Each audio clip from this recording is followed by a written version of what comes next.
بالله من الشيطان الرجيم. بسم الله الرحمن الرحيم. يا داود إنا جعلناك خليفة في الأرض فاحكم بين الناس بالحق ولا تتبع الهوى فيضلك عن سبيل الله.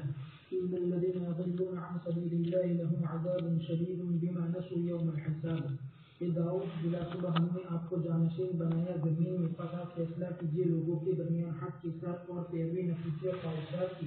بس وہ بھٹکا دیجیے آپ کو اللہ کے راستے سے۔ بلا صبح وہ لوگ جو گمراہ ہوتے ہیں اللہ کے راستے سے، ان کے لیے سخت عذاب ہے اس وجہ سے کہ وہ حساب کے دن کو بھول گئے۔ یہ لازمی حکم ہے اللہ تبارک و تعالیٰ کی طرف سے کاموں کے ذمہ داروں کے لیے یہ کہ وہ فیصلہ کرے لوگوں کے درمیان حق کے ساتھ جو نازل ہوا ہے اللہ تبارک و تعالیٰ کی طرف سے، اور اسے اعراض نہ کرے پھر وہ گمراہ ہو جائیں گے اللہ کے راستے سے۔ اور تحقیق کہ اللہ تبارک و تعالیٰ نے وعد بیان کی اس شخص کے لیے جو گمراہ ہو جائے اس کے راستے سے اور جو حساب کے دن کو بھول جائے، تاکید وعید اور سخت عذاب۔ ابن ابو حاتم نے اپنی سند سے ابو زرعہ سے روایت کیا ہے اور تحقیق کہ وہ انہوں نے اگلی کتابیں پڑھی تھی، یہ کہ ولید بن عبد الملک نے ان سے کہا کیا خلیفہ کا بھی حساب لیا جائے گا؟ تحقیق کہ آپ نے اگلی کتابیں پڑھی ہے اور قرآن کریم کو بھی پڑھا ہے اور سمجھا ہے۔ تو میں نے عرض کیا امیر المؤمنین کیا میں کہوں؟ تو ولید بن عبد الملک نے کہا کہیے آپ اللہ کے امان میں ہیں۔ میں نے کہا اے امیر المؤمنین کیا آپ اللہ کے نزدیک زیادہ معزز ہے یا داؤد علیہ السلام؟ بلا شبہ اللہ تبارک و تعالیٰ نے ان کے لیے نبوت اور خلافت دونوں کو جمع کیا، پھر اللہ تبارک و تعالیٰ نے ان کو وعد بیان کی اپنی کتاب میں۔ بس اللہ تعالیٰ نے فرمایا یا داؤد انا جعلناک خلیفۃ فی الارض فاحکم بین الناس بالحق ولا تتبع الهوى فیضلک عن سبیل اللہ۔ حضرت اکرمہ نے فرمایا کہ ان کے لیے سخت عذاب ہے اس وجہ سے کہ وہ حساب کے دن کو بھول گئی، یہ مقدم اور مؤخر کی قبیل سے ہے۔ ان کے لیے سخت اصل عبارت یہ ہے اصل عبارت یہ ہے لہم عذاب شدید یوم الحساب بما نسوا، اور امام سدی نے فرمایا لہم عذاب شدید بما ترکوا ان یعملوا یوم الحساب، کہ ان کے لیے سخت عذاب ہے اس وجہ سے کہ انہوں نے چھوڑ دیا یہ کہ وہ عمل کرے حساب کے دن کے لیے، اور یہی قول زیادہ ظاہر ہے۔ یہی نہیں بس اور یہ قول زیادہ ظاہر ہے، اور اللہ سبحانہ و تعالیٰ درست توفیق دینے والے۔ بسم اللہ الرحمن الرحیم۔ یا داؤد انا جعلناک خلیفۃ فی الارض۔ اللہ تبارک تعالیٰ نے سیدنا داؤد علیہ السلام کو جو حکومت خلافت عطا فرمائی اور نبوت عطا فرمائی، اس سلسلے کے اندر ایک تو یہ واقعہ پیش آیا جو حضرت داؤد علیہ السلام اور دو خصمان کے درمیان پیش آیا۔ یہ بھی اللہ تبارک تعالیٰ کی طرف سے امتحان تھا کہ اتنی دیر داؤد علیہ السلام اگرچہ یہ بھی ایک اللہ کے حکم کی بجاوری تھی، من وجہ ذکر میں شامل تھی، لیکن ذکر کی جو ظاہری شکل تھی وہ اس وقت نہیں تھی، اور داؤد علیہ السلام اس کام میں مشغول ہوئے تو گھر میں اور کوئی دوسرا ذکر کرنے والا نہیں تھا۔ یہ اللہ تبارک و تعالیٰ کی طرف سے بندوں کے کچھ اس قسم کے جملے کبھی، اور خاص کر کے انبیاء کرام علیہ السلام کے، تو اس میں ان کا امتحان اور ان کی ابتلا ہوتی ہے۔ چنانچہ داؤد علیہ السلام کا بھی امتحان ہوا۔ یہی امتحان آپ کے لیے ہوا کہ ایک تو اچانک آ گئے اور یہ سارے مسئلہ پیش آئے۔ اس بنیاد پر تو اللہ تبارک تعالیٰ نے آگے داؤد علیہ السلام کو فرما دیا کہ ہم نے ان کا امتحان لیا اور وہ کامیاب ہوئے۔ آگے فرماتے ہیں یا داؤد انا جعلناک خلیفۃ فی الارض۔ جب اللہ تبارک تعالیٰ دینی امور کی ذمہ داری کے ساتھ دنیاوی امور کی بھی ذمہ داری عطا فرمائے تو ایسے موقع کے اوپر دونوں چیزوں کا تقاضا یہی ہے کہ عدل و انصاف سے کام لیا جائے۔ حضرت داؤد علیہ السلام کو بھی خلیفہ فرمایا، اور انی جاعل فی الارض خلیفہ، حضرت آدم علیہ السلام کے لیے بھی یہ جملہ استعمال فرمایا۔ فحکم بین الناس بالحق، لوگوں کے درمیان حق کے ساتھ انصاف کے ساتھ فیصلہ کرنا یہ مشکل مقام ہوتا ہے، دونوں افراط و تفریط سے بچتے ہوئے اور عدل کا پیمانہ قائم کرنا۔ اسی لیے کہا جاتا ہے انصاف نابینا ہے، اندھا ہوتا ہے، وہ دیکھتا نہیں ہے سامنے کون ہے۔ ولا تتبع الهوى فیضلک عن سبیل اللہ، اور آپ خواہش کی پیروی نہ کیجیے۔ داؤد علیہ السلام کے لیے یہی انبیاء کرام علیہ السلام کے لیے جو جملے کہے جاتے ہیں جملہ خبریہ، یہ حقیقت میں یہ ہے کہ اب تک جیسا آپ نے نہیں کیا مستقبل میں بھی نہیں کیجیے۔ اب تک آپ حق کے ساتھ فیصلہ کر رہے تھے اور اتباع ہوا سے بچے ہوئے تھے، مستقبل میں بھی بچے رہیے۔ فیضلک عن سبیل اللہ، اللہ تبارک تعالیٰ کا اپنا کلام ہے، اللہ تبارک تعالیٰ کے اپنے فیصلے ہیں۔ خدا اور بندے کے درمیان فرق کرنے کے لیے لوگوں نے جو نبیوں کو شرک کے ساتھ آمیزش کر کے اللہ کے بیٹے قرار دیے، یا اور اللہ ان کے ساتھ عجیب و غریب دوسری اعتقادات رکھے، اس قسم کی آیات کے ذریعے اللہ تبارک تعالیٰ یہ بتلانا چاہتے ہیں کہ نبی بھی ہمارے حکم کے تابع ہے، اس لیے وہ بھی وہی کریں گے جو ہم کہہ رہے ہیں۔ اس لیے اللہ پاک کی شان الوہیت کو بھی بتلانا ہے، نبی کی اپنے شان رسالت کو بھی بتلانا ہے. یہ دونوں کے درمیان اس طرح کی چیزیں ہیں. یہاں پر بھی اور دوسری ان آیتوں میں جہاں انبیاء کرام علیہ السلام کو لطیف تنبیہ کی گئی وہاں انسانوں کو بتلایا گیا. کچھ جگہیں وہ ہوتی ہے کہ نبیوں کو بتلانا مقصود نہیں ہوتا ہے بلکہ نبی کی امت کو یا امت دعوت کو یا اجابت کو دونوں میں سے کسی کو بھی سمجھانا مقصود ہوتا ہے تو خطاب ظاہر میں نبی کی طرف ہوتا ہے. یا ایھا النبی اذا طلقتم النساء. اس طرح یہاں پر بھی ان الذين يضلون عن سبيل الله، جو اللہ کی راہ سے بھٹک جاتے ہیں، لهم عذاب شدید بما نسوا يوم الحساب، ان کو سخت عذاب ہوگا. اس کی وجہ یہ ہے کہ جو اللہ کی راہ سے گم ہوتے ہیں ان کو آخرت کا تصور نہیں ہوتا، اور جب نہیں ہوتا ہے تو وہ آخرت کے ساتھ بھولنے والا ہی معاملہ کرتے ہیں. اس لیے بما نسوا میں ما مصدریہ بنسیانہم یوم العذاب. پھر نیچے ترکیب کے سلسلے میں ذکر کرتے ہیں کہ آیت میں اصل عبارت لہم عذاب شدید یوم الحساب بما نسوا اخیر میں ہے، لیکن نحو میں جار مجرور اور ظرف مظروف یہ دونوں کمزور ہوتے ہیں، اس لیے ان کا تعلق کسی نہ کسی فعل یا شبہ فعل سے قائم کرنا ہوتا ہے. اس جگہ پر بھی اس لیے ان کے اس کو ذکر کرنا تھا. بعض سببیہ ذکر کیا کہ اللہ تبارک و تعالیٰ کے یہاں حساب کے دن کو بھول جانا یہ عذاب لانے کا سبب ہے. اس لیے 3 بنیادی عقیدوں میں سے مرنے کے بعد آخرت کا تصور یہ بھی ان آیات سے ثابت ہو رہا ہے. وما خلقنا السماء والأرض وما بينهما باطلا ذلك ظن الذين كفروا فويل للذين كفروا من النار أم نجعل الذين آمنوا وعملوا الصالحات كالمفسدين في الأرض أم نجعل المتقين كالفجار كتاب أنزلناه إليك مبارك ليدبروا آياته وليتذكر أولو الألباب. اور ہم نے آسمان اور زمین کو اور ان دونوں کے درمیان کی چیزوں کو بیکار نہیں پیدا کیا. یہ گمان ہے ان لوگوں کا جنہوں نے کفر کیا، بس ہلاکت ہے ان لوگوں کے لیے جنہوں نے کفر کیا جہنم کی. کیا ہم ان لوگوں کو جو ایمان لائے اور نیک اعمال کیے ان لوگوں کے برابر قرار دیں گے جو فساد مچانے والے ہیں زمین میں، یا ہم متقیوں کو فاجروں کے برابر قرار دیں گے؟ یہ کتاب ہے جس کو ہم نے نازل کیا آپ کی طرف بابرکت ہے تاکہ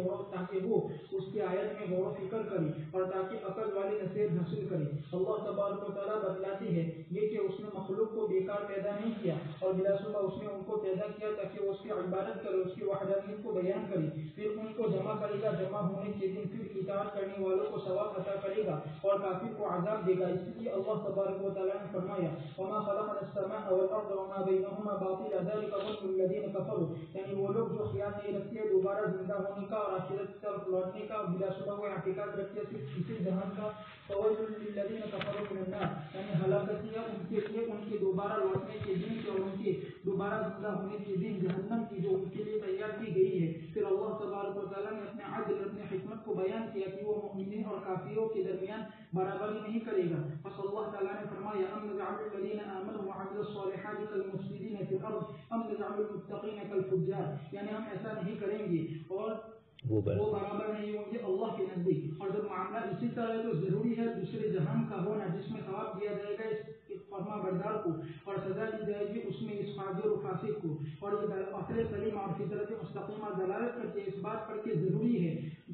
دوبارہ زندہ ہونا اور جزا کا ہونا. اس لیے کہ ہم دیکھتے ہیں ظالم اور زیادتی کرنے والوں کو کہ وہ اپنے مال و اولاد اور اپنی ناز و نعمت میں بڑھے ہوئے ہیں اور وہ اسی طرح وفات پاتے ہیں، اور ہم دیکھتے ہیں فرما بردار اور مظلوموں کو کہ وہ اپنی تنگ دستی کی حالت میں مرتے ہیں. بس ضروری ہے اس ذات کی حکمت میں جو حکمت والا ہے، جاننے والا ہے اور انصاف کرنے والا ہے، اور وہ ذرا برابر ظلم نہیں کرے گا، یعنی اس کو انصاف دلانا اس سے. اور جب یہ واقع نہیں ہوا اس جہان میں تو متعین ہو گیا کہ وہاں دوسرا جہان ہے، اس لیے جزا اور برابری ہوگی. اور جبکہ قرآن جزا اور سزا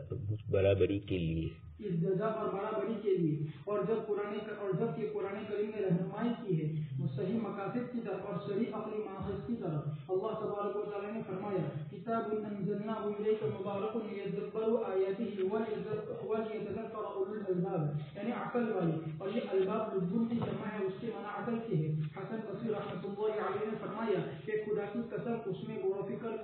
اس کا غور و فکر کرنا اس کے حروف کو یاد کرنا نہیں ہے اور اس کے حروف کو ضائع کرنا نہیں ہے، یہاں تک کہ بلا شبہ ان میں سے ایک شخص البتہ یہ کہتا ہے کہ میں نے پورا قرآن کریم پڑھ لیا، حالانکہ ان میں نظر نہیں آتا ہے قرآن کریم اخلاق میں اور نہ عمل میں. وما خلقنا السماء والارض وما بينهما باطلا. اوپر لهم عذاب شدید بما نسوا یوم الحساب ذکر فرمایا تو اسی مناسبت سے آخرت کو یاد دلانا ہے، اس نسبت سے بتلانا ہے کہ آخرت کی حساب کتاب ہی کے لیے دنیا کا نظام قائم کیا ہے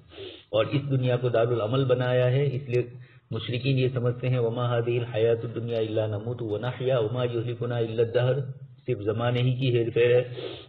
مر جائیں گے، دنیا کی چیزیں برباد ہوتی ہے، ایک مدت کے بعد ختم ہو جاتی ہے، ان کا ویلیو ختم ہو جاتا ہے، اس طرح دنیا کا بھی اور ہماری انفرادی زندگیوں کا بھی یہ ہوگا۔ اس کا جواب دے دیا اللہ پاک نے کہ وما خلقنا السماء والارض، سے وما خلقت الجن والانس، ہر ایک کی انفرادی طور پر بتلایا، یہاں آسمان و زمین کے نظام، اور وما بینہما کو بتلا دیا کہ ہم نے بیکار پیدا نہیں کیا، ایک بڑے عظیم مقصد کے لیے پیدا کیا۔ ذالک ظن الذین کفروا، لیکن کفار ہے کہ وہ اسی گمان میں ہے، اور ظن سے اس کو تعبیر کیا اس لیے کہ وہ ظن ہی کے درجے میں ہے، یقین کے درجے میں نہیں ہے۔ فویل للذین کفروا من النار، ہلاکت ہے ان کافروں کے لیے جہنم کی جنہوں نے اللہ تبارک تعالیٰ کا انکار کیا۔ ام نجعل الذین آمنوا وعملوا الصالحات، ایک طرف وہ یہ ان کو کہا جا رہا ہے کہ اللہ کی عبادت کرو، ایک اللہ کے علاوہ کسی کو نہ مانو، اس کے باوجود اور یہ دنیا کا نظام اس طرح ہے اس کا رد کر رہے ہیں وہ، تو ان کا اس کو رد کرنا حقیقت میں گویا اپنی طرف سے اس بات کو قبول کرنا ہے کہ تم چاہے عبادت کرو اور ہم چاہے فساد مچائیں، دونوں کا درجہ برابر ہوگا، دونوں میں کوئی فرق نہیں ہے۔ اللہ پاک فرماتے ہیں کہ لازمی طور پر اس طرح ان کا سمجھنا ہوتا ہے، اس لازم کو اللہ پاک نے ظاہر کی شکل میں ان کے لیے ذکر کیا۔ ایمان اور اعمال صالحہ، یہاں بھی عمل صالح کو ساتھ میں ذکر کیا۔ کل مفسدین فی الارض، فساد مچانے والے جو زمین میں ہے، سب سے بڑا فساد کفر اور شرک کا ہوتا ہے، اس لیے کہ جہاں آخرت کا تصور نہیں وہاں آدمی کسی پر بھی ظلم و زیادتی کر سکتا ہے۔ ام نجعل المتقین کالفجار، ہم پرہیزگاروں کو تمہاری طرح کر دیں، یعنی تمہیں عذاب دیں تو ان کو بھی عذاب دیں، یا ان کو راحت دیں تو تمہیں بھی راحت دیں، یہ دونوں برابر نہیں ہو سکتا۔ اس کی وجہ یہ ہے کہ کتاب اللہ انصاف اور عدل لے کر آیا ہے۔ ابن کثیر نے تو کتاب انزلناہ کو اس کے ساتھ جوڑا ہے اس طریقے سے، اور حضرت تھانوی رحمۃ اللہ علیہ اور دوسرے حضرات فرماتے ہیں کہ کتاب اللہ چونکہ انہوں نے اجعل الالہۃ اور شیء عجاب کہا تو کتاب اللہ سے انہوں نے انکار کیا، تو اللہ تبارک تعالیٰ نے فرمایا کہ اسی کتاب میں تمہاری بھلائی ہے۔ انزلناہ الیک مبارک لیدبروا آیاتہ، یہ کتاب ہے جو آپ کی طرف نازل کی گئی، آپ صلی اللہ علیہ وسلم کی معرفت پوری انسانیت کے لیے برکت والی ہے۔ اللہ پاک نے انا انزلنا التوراۃ فیہا ھدی ونور، اس طرح قرآن کے لیے بار بار مبارک کا لفظ ذکر کیا۔ لیدبروا آیاتہ، انسانیت اس کی آیتوں میں غور و فکر کرے، ولیتذکر اولو الالباب، اور سمجھدار لوگ اس غور و فکر کے نتیجے میں جو نتیجہ اخذ ہوتا ہے اس کو بھی سمجھیں اور اس کی فہم، ورنہ انفرادی طور پر بہت سی چیزیں لوگ جانتے ہیں لیکن نتیجہ اس کے ساتھ جو معلوم ہوتا ہے اس کے تقاضوں پر عمل نہیں ہوتا ہے۔ آگے ابن کثیر رحمۃ اللہ علیہ نے معاد اور آخرت کے لیے عقلی دلیل بھی پیش کی کہ رات دن دنیا میں ہم دیکھتے ہیں کہ بڑے راحت اور آرام میں لوگ زندگی گزارتے ہیں ظالم ہونے کے باوجود، اور مظلوم ہونے کے باوجود بیچارے شکستگی اور پریشانی کے حال میں زندگی گزارتے ہیں۔ اب اگر کوئی اور دار نہ ہو اور یہاں اس طرح کا ہو تو نعوذ باللہ صفت عدل اللہ پاک کی لازم نہیں آئی، اس لیے صفت عدل کے لیے ایک اور دن کا ہونا ضروری ہے، مالک یوم الدین، اور اس بنیاد کے اوپر اللہ پاک فیصلہ کریں گے، وہاں پر سینگ والی بکری اور بے سینگ بکری ان کا بھی آپس میں حساب لیا جائے گا۔ تو عقل سری اس بات پر دلالت کرتی ہے، رات دن دنیا کا نظام یہ، لیکن اس کو انسانوں نے اپنے اعتبار سے سمجھا۔ ہمارے غیر مسلمین ہندوستان میں آواگمن کے عقیدے کے اوپر دوبارہ جنم لیتے ہیں، اور جنم لے کر کسی اور چیز کی شکل میں اچھا کام کیا تو اچھے جانوروں پرندوں کی شکل میں، اور برا کیا تو برے کی شکل میں، لیکن جس کو شکل دی گئی اس کو یہی عذاب معلوم نہیں ہے کہ مجھے کیوں دیا گیا، تو آخر یہ کیسا عذاب ہوا۔ اس لیے یہ اس طرح کی جو پورا ہندو دھرم کے اندر ترتیب بتلائی ہے، یہ کرے تو یہ ہوگا، یہ کرے تو یہ جتنی بھی چیزیں ہیں یہ انسانی عقل اور فہم سے ہے، اور اس کا تصور نہیں ہو سکتا کہ ایک آدمی کو عذاب دیا جائے، سزا دی جائے، اور اس کو یہی معلوم نہ ہو کہ مجھے سزا دی جا رہی ہے، پھر وہ سزا ہی کیا ہوئی۔ کبے کو یہی معلوم نہیں ہے کہ اگلے جنم میں میں نے کیا گناہ کیے۔ حضرت موسیٰ بنی اسرائیل کے قوم کا قرآن نے جو ذکر فرمایا، لِمَ تَعِظُونَ قَوْمًا اللَّهُ مُهْلِكُهُمْ اللَّهُ مُهْلِكُهُمْ، وہاں پر بھی مفسرین نے یہی لکھا ہے کہ بندر تو بنا دیے گئے تھے لیکن شکلوں سے، اور دل ان کا انسانی تھا تاکہ فہم اور شعور ان کو محسوس ہو سکے۔ تو اللہ تبارک تعالیٰ کی طرف سے فہم اور شعور محسوس کروانے ہی کے لیے آخرت کا یہ پورا تصور بتلایا۔ حضرت حسن بصری فرماتے ہیں کہ قرآن کریم کے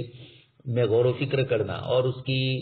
اضاعت و حدود ہی، اس کی حدود کو ضائع کر دینا، اس کا نام فہم نہیں ہے۔ فہم یہی ہے کہ آدمی قرأت القرآن کلہ ما یرا، قرآن پڑھنے کے بعد بھی قرآن کے اخلاق اس کی عملی زندگی میں نہ آئے۔ جیسے ابو علی سینا، ان کے متعلق کسی نے، ان کے کوئی خادم گئے کسی بڑے بزرگ کے پاس، تو ان کی کتاب لے کر گئے ابو علی سینا کے، اور وہ اخلاق پڑھی تھی،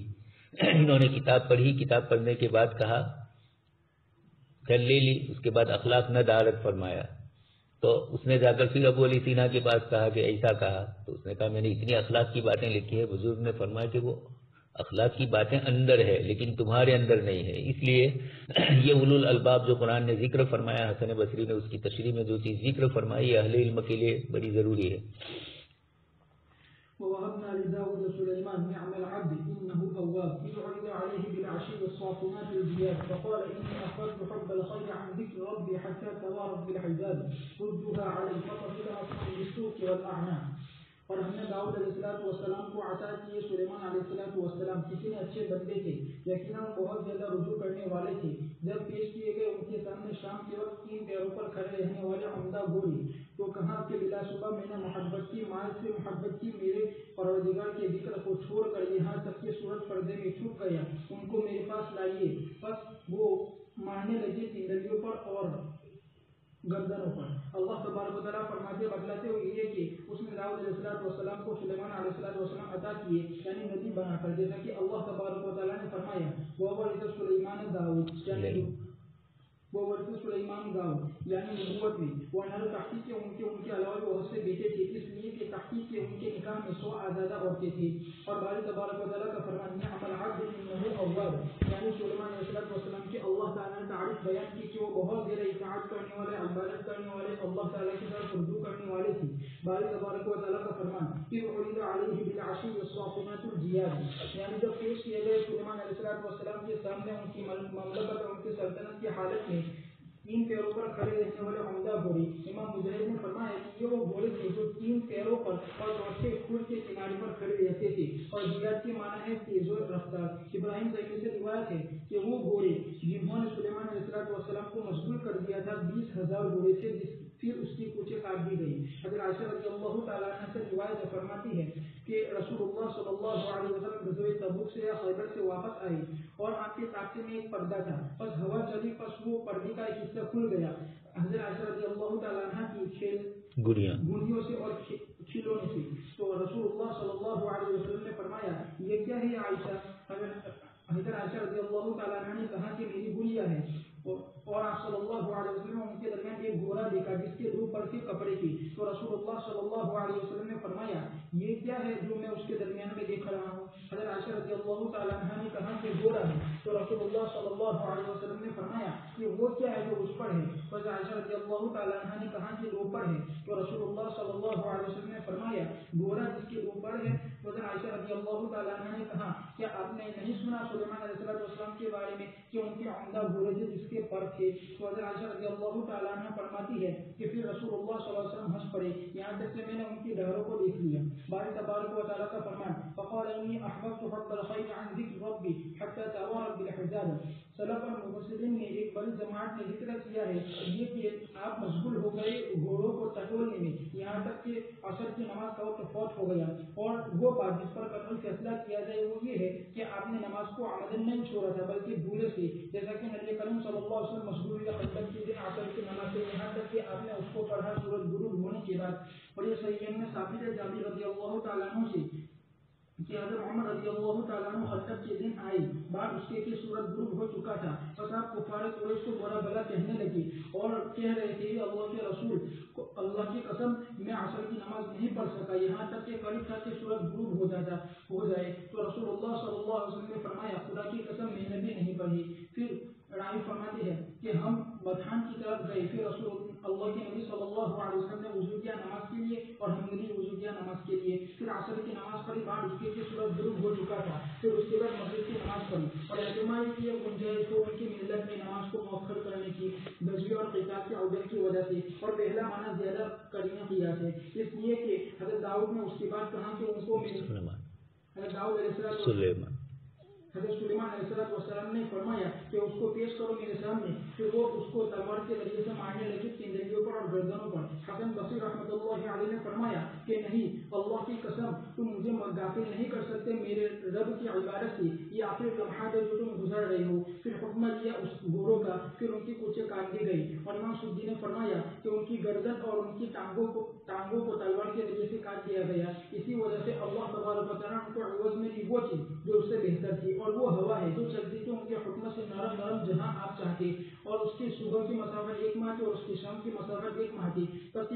تیز رفتار اور بہتر تھی عمدہ گھوڑوں کے مقابلے میں۔ حضرت داؤد علیہ السلام کا ذکر کیا تھا، اصبر علی ما یقولون واذکر عبدنا داؤد ذا الاید۔ حضرت داؤد ہی کے ضمن میں حضرت سلیمان علیہ السلام کا قصہ تبعاً ذکر کیا جا رہا ہے، اس لیے ان کے صبر کے ساتھ اس کو شامل کیا۔ اور کچھ حضرات فرماتے کہ نہیں، حضرت سلیمان علیہ السلام کا بھی مستقل ذکر ہے، جیسے اور دوسری جگہ پر یہاں پر بھی تابع ہو کرتا آیا، لیکن صبر میں ان کا بھی ایک مقام تھا، چنانچہ یہی صبر تھا اللہ کی راہ میں اتنے گھوڑوں کو قربان کر دینا۔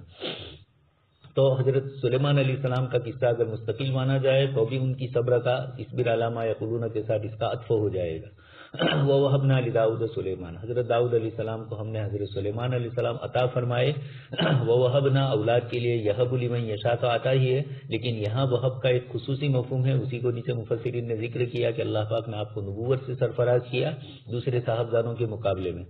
وَكَانَ عِندَهُ مِائَةُ امْرَأَةٍ حَرَائِرُ، 100 آزاد عورتیں تھیں حضرت داؤد علیہ السلام کے نکاح میں، اور ان سے اولاد بھی ہوئی۔ یہ جو مستشرقین اور خاص کر کے یہود اور نصارہ جو مسلمانوں پر اشکال کرتے ہیں آپ صلی اللہ علیہ وسلم کی 9 سے زائد ازواج مطہرات کے اوپر، 3 سے زائد کے اوپر اور 9 کے 11 کے اوپر، یہ جو کچھ اشکالات ہیں، یہاں تو 100 عورتوں کا ذکر ہو رہا ہے اور وہاں آپ صلی اللہ علیہ وسلم کے لیے 11، اور وہ بھی زندگی کی 25 سالہ جوانی کا، عین جوانی کا دور تھا۔ آپ صلی اللہ علیہ وسلم نے آپ سے عمر کے اندر ایک بڑی لمبی عمر سے، یعنی بڑی عمر کی عورت اور ایک لمبا فاصلہ دونوں کے درمیان حضرت خدیجہ رضی اللہ تعالیٰ عنہ ان کے ساتھ گزارا۔ 49 سال کی عمر تھی جب آپ کی 25 سال کی تھی، تو آپ سے دگنی عمر اس اعتبار سے، اور اس کے باوجود آپ صلی اللہ علیہ وسلم نے 53 سال تک، جب آپ نے ہجرت کی اس کے بعد حضرت سودا اور حضرت عائشہ رضی اللہ تعالیٰ عنہ آپ کے نکاح میں آئی، تو اتنی لمبی مدت یہاں مفسرین نے حوالے نقل کیے ہیں، اور بھی دوسرے میں یہاں یہی ہے صرف پوچھنے کے لیے ان کے یہاں پوری ایک ٹیم ہے اور وہ ناجائز طریقے سے گوپیاں سب، اس کے باوجود وہاں کوئی اشکال نہیں۔ اللہ کے نبی صلی اللہ علیہ وسلم نے جو کچھ کیا زندگی کے ان عمروں میں بہت ساری حکمتیں مصلحتیں ہیں۔ حضرت مفتی شفیع صاحب رحمۃ اللہ علیہ نے چھوٹا سا جو رسالہ ہے سیرت کا آپ کا، اس میں بھی ذکر کیا، اور علامہ شبلی نے اور دوسرے حضرات نے بہت تفصیل سے اس کا جواب دیا ہے۔ آگے حضرت نعم العبد انہ اواب، اللہ پاک فرماتے ہیں حضرت سلیمان علیہ السلام ہمارے بہت خوب اچھے بندے تھے۔ انہ اواب، نبیوں کی سب سے بڑی صفت بار بار یہی آئی، رجوع کرنے والے۔ حضرت ابراہیم علیہ السلام کے لیے بھی، داؤد علیہ السلام کے لیے بھی، تو اپنے معمولی سی لفظش ہو گئی فوراً رجوع اللہ، یہ اللہ پاک کو پسندیدہ ہے، تبھی نبیوں کے اچھے اوصاف میں اس کو ذکر کیا جا رہا ہے۔ اذ عرض علیہ بالعشی الصافنات الجیاد، آپ کے سامنے پیش کیے گئے الصافنات الجیاد، عمدہ تیز رفتار گھوڑے۔ صافنات کے نیچے تشریح کر دی، وہ گھوڑا جو 4 پیر سے ہی چلتا ہے لیکن ایک پیر تھوڑا اونچا رکھتا ہے اور باقی 3 پیر اس کی زمین کے ساتھ ہوتے ہیں۔ یہ اس کی ناز کا انداز اور اس کی بہادری اور اس کی وفاداری وغیرہ ان سب چیزوں کی طرف اشارہ ہے۔ جیاد عمدہ، حضرت سلیمان علیہ السلام نے اللہ کے لیے، آپ روایتوں میں قصے سن ہی چکے ہیں، آپ صلی اللہ علیہ وسلم نے جہاد کے سلسلے کی فضیلتوں میں گھوڑے کا کھر، اس کی گوبر، اس کا لیڈ، جانوروں کا، ان سب کی فضیلت بتلائی، اور چرنے کے لیے جتنا اس کو عام کر دیا، جتنا وہ چرے گا اس کا ثواب مجاہد کے لیے رکھا۔ تو صافنات الجیاد، حضرت سلیمان علیہ السلام نے بھی یہ گھوڑے عمدہ اور تیز رفتار اللہ ہی کے لیے رکھے تھے۔ اور فقال انی احببت حب الخیر عن ذکر ربی، اب اس کے بعد کیا ہوا؟ مفسرین کے 2 قول ہے۔ ابن کثیر رحمۃ اللہ علیہ کا رجحان بھی فتفق مسحم بالسوق والعناق کے اندر ان کو ذبح کرنے کا ہے، اور بھی دیگر مفسرین نے یہی مراد لیا، اور خود مفسرین نے کہا کہ نہیں، فتفق مسحم بالسوق والعناق کا معنی وہ جو جانور اللہ کی راہ میں جن سے نماز آپ کی قضا ہو گئی تھی، اس کے بعد دوبارہ لایا گیا اور یہ کہا کہ یہ محض اللہ ہی کے لیے میں نے کیا ہے، تو آپ نے ان کی گردن کے اوپر اور ان کی پشت کے اوپر ہاتھ پھیرے، بالسوق والعناق ان کے اوپر، تو فتفق مسحم کا معنی صرف ہاتھ پھیرنا، لیکن اکثر مفسرین نے جانور اللہ کی راہ میں ذبح کرنا ہی مراد لیا۔ یہ ان کی ذاتی ملکیت تھی، اور آگے بھی آیت میں آ رہا ہے، اللہ تبارک تعالیٰ نے فرمایا کہ ہم نے آپ کو مالک بنایا۔ وَوَهَبْنَا لَهُ رَبِّ هَبْ لِي، جو دعا فرمائی آپ نے، اللہ تبارک تعالیٰ نے آپ کی دعا کو قبول فرمایا اور آپ کو اس کا مالک بنایا۔ آپ جن کو جس طرح دینا چاہے اللہ کی راہ میں جس طرح کرنا چاہے کر سکتے ہیں۔ اللہ کی راہ کے اندر اتنے ہزار گھوڑے انہوں نے ذبح کیے، تو گھوڑے تو اپنی ملکیت والے ذبح کیے اور اس کا جو گوشت تھا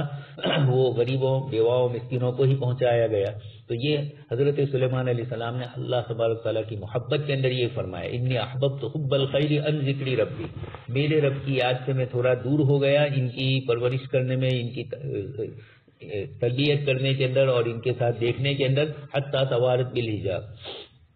توارت کی ضمیر اس سے پہلے شمس کی طرف لوٹ رہی ہے، اس سے پہلے دن کا ذکر آ چکا ہے لیکن کافی آگے ہے۔ اضمار قبل ذکر، ذکر سے پہلے اس کو مخفی رکھنا، لیکن ما میرا عامل ہو علی شریطۃ التفسیر، یہ بھی آ چکا ہے نحو کے اندر۔ زیدن ضربتہ، تو زیدن کو اس سے پہلے دوسرا فعل ہے ضرب جس نے نصب دیا۔ اس طریقے سے یہاں پر بھی مفہوم مراد لیا جائے کسی چیز کا، یا یہ کہ غروب ہو گیا تو عشیٌ کا لفظ آ ہی چکا ہے جو دلالت کرتا ہے کہ عشیٌ کے موقع پر اب کیا ہوتا ہے، توارت بالحجاب، اوت میں آ گیا۔ یہاں لفظ توارت بالحجاب فرمایا، جو حقیقت میں عملی شکل کے اندر سورج کا نظام چلتا ہے کہ وہ چھپ جاتا ہے ہم سے، غائب، وہ غروب نہیں ہوتا ہے۔ اور دوسری آیتوں میں حتی اذا طلعت الشمس بھی فرمایا، مغرب الشمس، یہ ساری چیزیں قرآن کریم نے ذکر فرمائی۔ وہاں لوگوں کو حصی طور پر دیکھنے کے لیے وہاں غروب کا لفظ ذکر فرمایا، ورنہ غروب ہوتا نہیں ہے۔ اور یہاں اتنا شاندار لفظ فرما دیا توارت بالحجاب، جس کے ذریعے پتہ چل گیا کہ سورج غروب نہیں ہوتا ہے، ہماری نظروں سے اوجھل ہوتا ہے۔ تو سائنسی دونوں نظریات کو اللہ پاک نے، حسیات کو بھی اور حقیقت کو بھی، دونوں کو الگ الگ جگہ پر واضح فرمایا۔ ردوها علیہ فتفق مسحم بالسوق والعناق، اور یہ بھی توارت بالحجاب ضمیر مانی گئی اس سے، پھر ان کو لوٹایا اپنی طرف، فتفق مسحم بالسوق والعناق۔ حضرت ابن کثیر رحمۃ اللہ علیہ اور دیگر مفسرین جنہوں نے یہ فرمایا، انہوں نے اس سے یہی مراد لیا۔ بیچ میں کس کا ذکر کیا؟ حضرت عائشہ رضی اللہ تعالیٰ عنہ اور آپ صلی اللہ علیہ وسلم کے درمیان ہنسی مذاق کا۔ اس سے یہ بھی پتہ چلا کہ میاں بیوی کے درمیان بالکل خشکی بھی نہ ہو۔ حضرت عائشہ رضی اللہ تعالیٰ عنہ اور عورت جب بیوی ہے تو وہ آپ کے ساتھ نبی ہو، بڑا ہو، اس کے مطابق نے ایک شوہر ہونے کی حیثیت سے اس کو گفتگو کرے گی۔ اللہ کے نبی صلی اللہ علیہ وسلم نے گھوڑے میں پر دیکھے، حضرت عائشہ نے فرمایا کہ کیا حضرت سلیمان علیہ السلام کے گھوڑوں کے پر نہیں تھے؟ اب یہ اس طرح کا جملہ حضرت عائشہ نے کہا، اس کے بعد حضور ہنس پڑے، آپ نے پھر اور اس کے بعد کوئی جواب نہیں دیا۔ تو حدیث ام ذرا اور اس طرح کی روایتیں بتلاتی ہے کہ میاں بیوی کے درمیان آپس کا تعلق کیسا ہو۔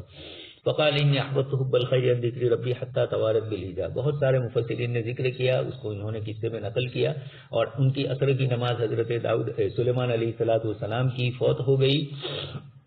جیسے ان کی نماز عصر کی، جیسے آپ صلی اللہ علیہ وسلم کی خندق کے موقع پر فوت ہوئی۔ مشرکین کا گھمسان کا مسئلہ تھا، یہی ایک موقع تھا جس وقت ان کے سامنے نیچے سے یہ اتر گئے تھے اوپر خندق میں سے، اور مسلمانوں سے ان کا آمنا سامنا ہوا تھا۔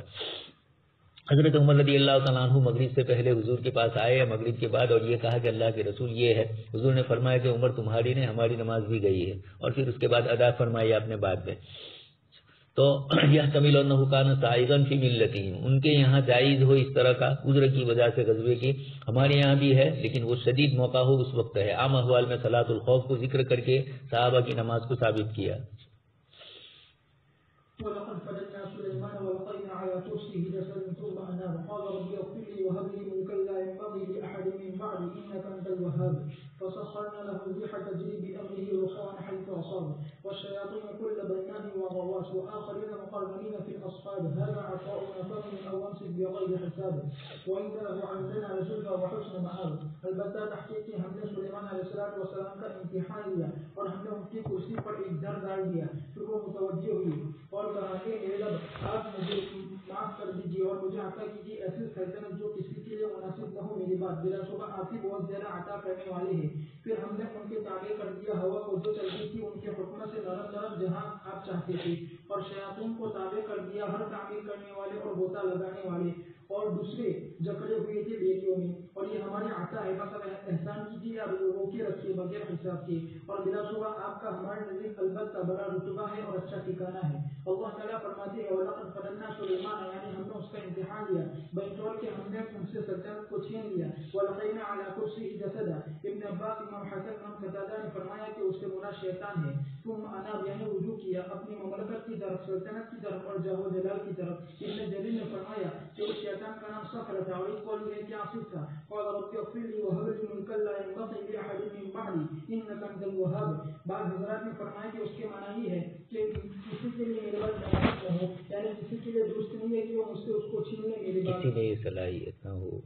کوئی اس بات کے لائق نہ ہو کہ اس کو مجھ سے چھین لے میرے بعد۔ اور صحیح بات یہ ہے کہ انہوں نے اللہ تبارک و تعالیٰ سے سوال کیا تھا ایسی سلطنت کا کہ کسی کے لیے اس کے بعد انسان میں سے ایسے ان کے معنی سلطنت نہ ہو، اور یہی آیت کے سیاق کا ظاہر ہے۔ اور اس کے بارے میں بہت سی احادیث صحیحاتی وارد ہوئی ہے مختلف طرق سے رسول اللہ صلی اللہ علیہ وسلم سے۔ امام بخاری نے اس آیت کی تفسیر کے وقت روایت بیان کی ابو ہریرہ رضی اللہ تعالیٰ عنہ سے کہ نبی کریم صلی اللہ علیہ وسلم نے فرمایا کہ جنوں میں سے ایک سرکش جن نے مجھ پر حملہ کیا، گزشتارات یا اس کے معنی کوئی کلمہ کہا تاکہ وہ مجھ پر نماز کو خلط ملط کر دی، بس مجھے اللہ تبارک و تعالیٰ نے اس پر قدرت دے دی اور میں نے ارادہ کیا کہ میں اس کو باندھ دوں مسجد کے ستونوں میں سے ایک ستون کے ساتھ یہاں تک کہ تم صبح کرو اور تم تمام اس کو دیکھ لو۔ پھر اچانک مجھے میرے بھائی سلیمان علیہ السلام کی دعا یاد آ گئی، رب اغفر لی وہب لی ملکا لا ينبغی لأحد من بعدی۔ امام واحد نے فرمایا کہ پھر آپ نے اس کو چھوڑ دیا ذلیل و رسوا ہونے کی حالت میں۔ امام مسلم نے بھی اپنے صحیح کتاب میں روایت کی ابو درداء رضی اللہ تعالیٰ عنہ سے ایک حدیث فرمایا کہ رسول اللہ صلی اللہ علیہ وسلم نماز پڑھنے کے لیے کھڑے ہوئے، پھر ہم نے آپ کو یہ فرماتے ہوئے سنا، میں اللہ کی پناہ چاہتا ہوں اس سے۔ پھر فرمایا العنک بلعنت اللہ، میں العنک بلعنت اللہ کہ میں تجھ پر لعنت کرتا ہوں اللہ کی لعنت کے ساتھ 3 مرتبہ۔ اور اب آپ نے اپنے ہاتھ کو پھیلایا گویا کیا کسی جس کو لے رہی ہے۔ پھر جب نماز سے فارغ ہوئے تو ہم نے عرض کیا کہ اللہ کے رسول صلی اللہ علیہ وسلم ہم نے آپ کو نماز میں ایسی چیز فرماتے ہوئے سنا کہ ہم نے آپ کو اس سے پہلے یہ فرماتے ہوئے نہیں سنا، اور ہم نے آپ کو دیکھا کہ آپ اپنے ہاتھ کو پھیلایا۔ رسول اللہ صلی اللہ علیہ وسلم نے فرمایا کہ بلا شبہ اللہ کا دشمن ابلیس وہ آگ کا ایک شعلہ لے کر آیا تاکہ اس کو میرے چہرے میں ڈال دے۔ پھر میں نے کہا اعوذ باللہ منک 3 مرتبہ، پھر میں نے کہا العنک بلعنت اللہ تامہ، بس وہ تینوں مرتبہ نہیں ہٹا۔ پھر میں نے ارادہ کیا کہ میں اس کو پکڑ لوں، خدا کی قسم اگر ہمارے بھائی سلیمان علیہ السلام کی دعا نہ ہوتی تو میں وہ صبح کرتا، میں صبح کرتا، میں نے وہ صبح ہوتی یا کرتا، تو وہ صبح کرتا بندے ہوئے ہونے کی حالت میں، اور اس سے مدینہ کے بچے کھیلتے۔ ابو سعید خدری رضی اللہ تعالیٰ عنہ سے روایت ہے کہ رسول اللہ صلی اللہ علیہ وسلم صبح کی نماز پڑھنے کے لیے کھڑے ہوئے اور میں آپ کے پیچھے جا کر آپ نے قرات کی، پھر قرات آپ پر خلط مند ہو گئی۔ پھر جب آپ نماز سے فارغ ہوئے تو فرمایا ایک آج کی تم مجھے اس کو دیکھ لیتے، بس میں نے اس کو پکڑ لیا تھا میرے ہاتھوں سے، بس میں برابر اس کے گلے کو گھومتا رہا یہاں تک کہ اس کے دعا کی عزت میں نے محسوس کی میری ان دونوں انگلیوں کے درمیان، یعنی شہادت کی انگلی اور درمیانی انگلی، اگر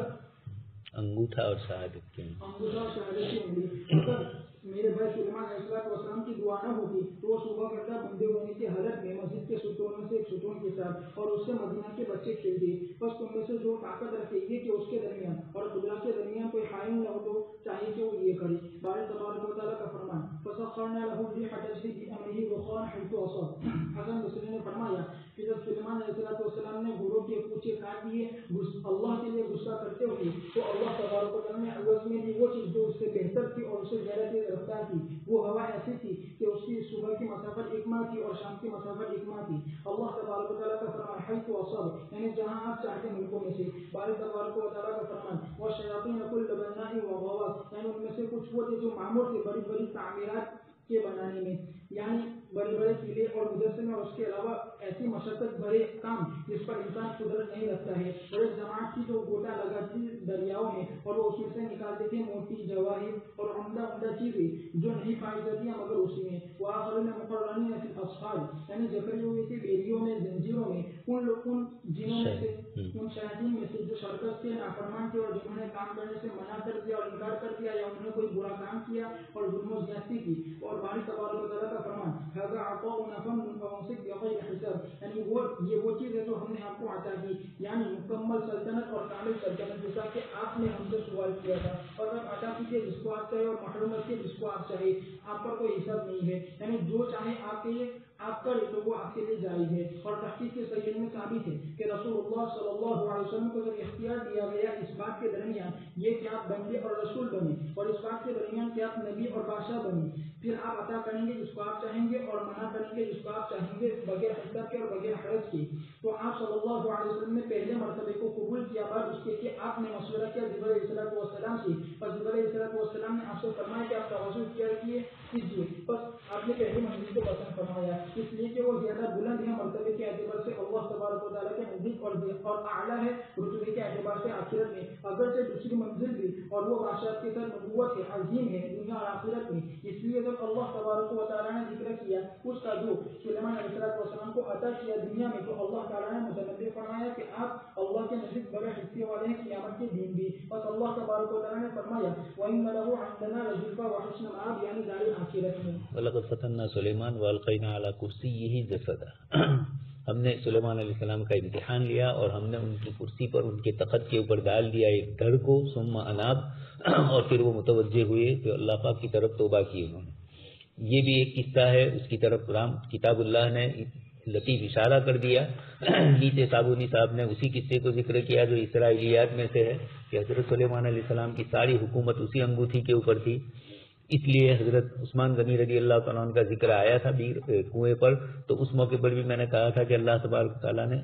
اس قسم کی انگلیوں کے ساتھ کچھ نہیں، اس قسم کی انگوٹھیوں کے ساتھ کچھ نہیں ہے۔ آج بھی ہمارے بہت سارے مسلمان بھائی بھی ایسے انگوٹھیاں پہنتے ہیں الگ الگ کلر کی، اور اس کے ساتھ ان کی کچھ نہ کچھ اعتقادی چیزیں وابستہ ہوتی ہے، تو اسلام میں یہ چیزیں جائز نہیں ہے، چیزوں کے ساتھ اس طرح کی کوئی چیز نہیں ہے۔ ہاں، ہو سکتا ہے کہیں کوئی لطیف اللہ تبارک تعالیٰ کی طرف سے حضرت عثمان کے اس واقعے کے ساتھ اس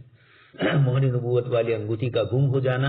اور اسی طریقے سے سلیمان علیہ السلام کے ساتھ بھی جو واقعہ پیش آیا، لیکن جو واقعہ یہ لوگ نقل کرتے ہیں وہ کسی طرح سلیمان علیہ السلام کے لیے مناسب نہیں ہے کہ سلیمان علیہ السلام استنجا کرنے کے لیے گئے اور اپنے اہلیہ کو دی اور شیطان نے سلیمان علیہ السلام کی شکل بنا لی اور پھر سلیمان علیہ السلام کی حکومت پر وہ بیٹھ گیا۔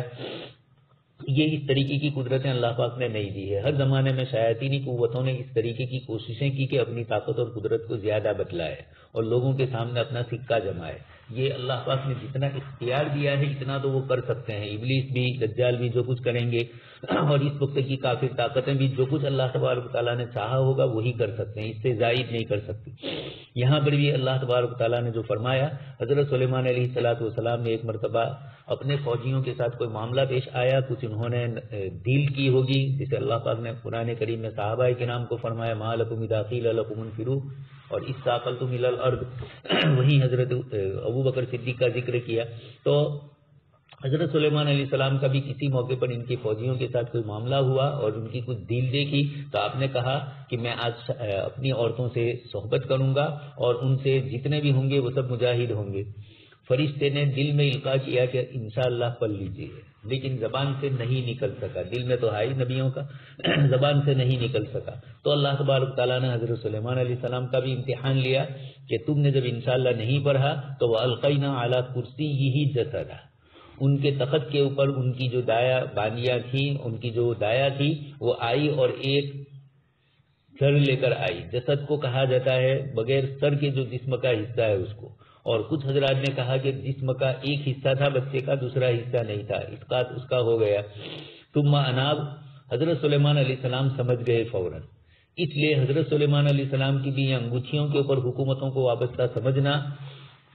حروف مقطعات والی انگوٹھیاں بھی بزرگوں نے اس کی گنجائش دی، حضرت تھانوی رحمۃ اللہ علیہ نے اس کے سلسلے میں بہت کچھ لکھا، لیکن یہ ہے کہ یہ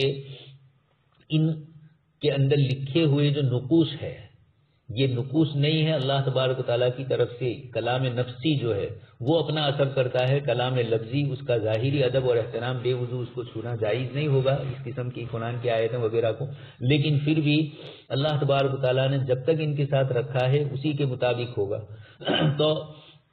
حضرت سلیمان علیہ السلام کی اس انگوٹھی میں بھی اللہ تبارک تعالیٰ کی طرف سے کوئی اس طرح کا امتحان اور آزمائش نہیں ہوئی۔ حضرت سلیمان علیہ السلام کا جو امتحان ہوا وہی انشاءاللہ بولنا آپ بھول گئے،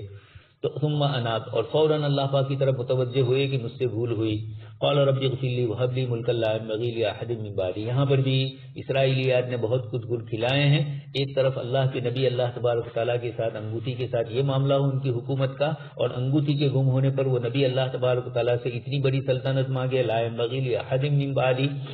اگرچہ کچھ مفسرین نے من بعدی زمانی کے بجائے صرف یہ کہا کہ میرے اپنے زمانے، لیکن من بعدی کا لفظ ہے